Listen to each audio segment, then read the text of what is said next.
करता हूँ।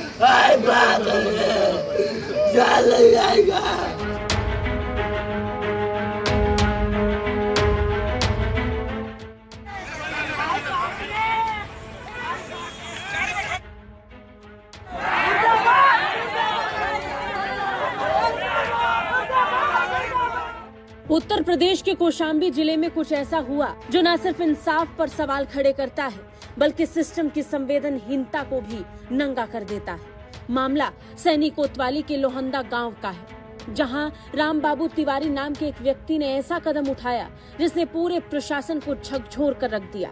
प्रशासन की नींद खुली, लेकिन अफसोस बहुत देर बाद। राम बाबू ने अपने ऊपर हुए अन्याय को लेकर जो कदम उठाया वो दर्द, लाचारी और बेबसी से भरा था। अपने शरीर पर स्याही से लिखा गया वो नोट आज भी चीख चीख कर एक ही बात कह रहा है कि मुझे सुनाया गया लेकिन सुना नहीं गया। राम बाबू के मामले में लापरवाही सामने आने के बाद कौशाम्बी के एसपी राजेश कुमार ने कार्रवाई की। सैनी कोतवाली के तत्कालीन एसएचओ ब्रजेश कुमार करवरिया को लाइन हाजिर कर दिया गया। वहीं पथरावा के चौकी इंचार्ज आलोक राय और विवेचक कृष्ण स्वरूप को निलंबित कर दिया गया। अब सैनी थाने की कमान संतोष कुमार शर्मा को सौंप दी गई है। पर क्या वाकई केवल कुर्सियां बदलने से न्याय के मायने बदल जाते हैं? राजनीतिक दबाव और जनता के आक्रोश के बाद आखिरकार पुलिस ने ग्राम प्रधान और इस पूरे कांड के मास्टरमाइंड भूप नारायण पाल पर 25,000 रुपए का इनाम घोषित किया। लेकिन सबसे बड़ा सवाल ये कि अब तक वो गिरफ्त से बाहर क्यों है? जिस शख्स पर झूठे केस में फंसाने, निजी रंजिश और साजिश के आरोप हैं, वो अब भी कहीं फील्डिंग कर रहा है और सिस्टम उसे पकड़ने की सिर्फ कोशिश कर रहा है। दरअसल 5 जून को जब राम बाबू का पार्थिव शरीर गांव लाया गया तो गुस्से में डूबे परिजनों और ग्रामीणों ने राष्ट्रीय राजमार्ग पर जाम लगा दिया। भीड़ और पुलिस में टकराव हुआ, लाठीचार्ज हुआ, गाड़ियां टूटी और फिर पुलिस ने 10 नामजद और 25 अज्ञात लोगों पर केस दर्ज कर दिया। अब चलिए आपको बताते हैं राम बाबू तिवारी ने अपने लेटर में क्या लिखा था। राम बाबू ने अपने शब्दों में बताया था कि ग्राम प्रधान और उसके सहयोगियों ने उनके बेटे को एक झूठे मामले में फंसा दिया, सिर्फ इसलिए कि उन्होंने चुनाव में साथ नहीं दिया। जब जब अफसरों से न्याय की गुहार की तब दरवाजे बंद मिले और जब आवाज नहीं सुनी गई तो उन्होंने खामोशी से एक कदम उठा लिया। खैर, जब सिस्टम अंधा हो जाए, अफसर बहरे बन जाएं और नेता बधिर, तब इंसाफ अपनी चिट्ठियों में बंद होकर रह जाता है। फर्क बस इतना है कि कुछ चिट्ठियां पढ़ ली जाती हैं और कुछ फाइलों में दबा दी जाती हैं। सैनी से संबंधित है। थाना सैनी में 4 जून को राम बाबू तिवारी जी हैं जो लोहंदा गांव के रहने वाले हैं। इन्होंने कुछ जहरीला पदार्थ खा लिया और जिससे इनकी डेथ हो गई, आत्महत्या कर लिया। इन्होंने अपने जेब में एक सुसाइड नोट भी छोड़ा था। सुसाइड नोट में इन्होंने लिखा था कि हमारे गांव के ग्राम प्रधान, उनके भाई लोगों के मेरे बेटे को जो निर्दोष था उसको जेल, झूठे मामले में जेल भिजवाने से मैं बहुत आहत हूं और उसी के लिए मैं ये आत्महत्या कर रहा हूं। मेरे आत्महत्या के जिम्मेदार ये प्रधान और उनके भाई हैं। इस पर तत्काल जो मृतक है उनके परिजनों की तरफ से एक तहरीर प्राप्त हुई, हत्या की तहरीर प्राप्त हुई और हत्या का अभियोग तत्काल दर्ज किया गया। ग्राम प्रधान और उसके भाई और 2-3 नाम और उन्होंने लिखाया और उसमें विवेचना के बाद चूँकि पाया गया ये सुसाइड का मामला है और एक तरह से अगर सुसाइड नोट देखें तो आत्महत्या के लिए दुष्प्रेरण का मामला है, जिसमें दो को गिरफ्तार करते हुए तत्काल उसमें जुडिशियल कस्टडी में उनको जेल भेजा गया।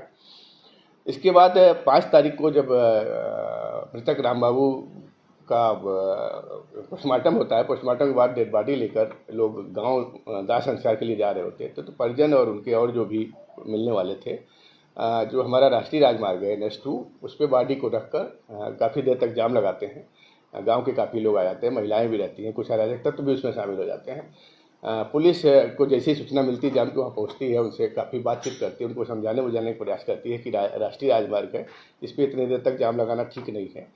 लेकिन वो बिल्कुल तैयार नहीं होते। उनका एक मांग था कि जो उनका आदमी जेल में है दुष्कर्म के मामले में, उसको यहाँ लाया जाए तभी वो जाम खोलेंगे, जो संभव नहीं था क्योंकि वो जुडिशियल कस्टडी में था। बिना जुडिशियल मजिस्ट्रेट के उसको लाया नहीं जा सकता था। तो उनको समझाया गया, बहुत समझाया गया और नहीं माने और अतिरिक्त फोर्स भी भेजा गया। एडिशनल SP कौशाम्बी भी वहाँ पे पहुँचे, उनको बहुत समझाने बुझाने का प्रयास किया लेकिन वो मानने को बिल्कुल तैयार नहीं हुए।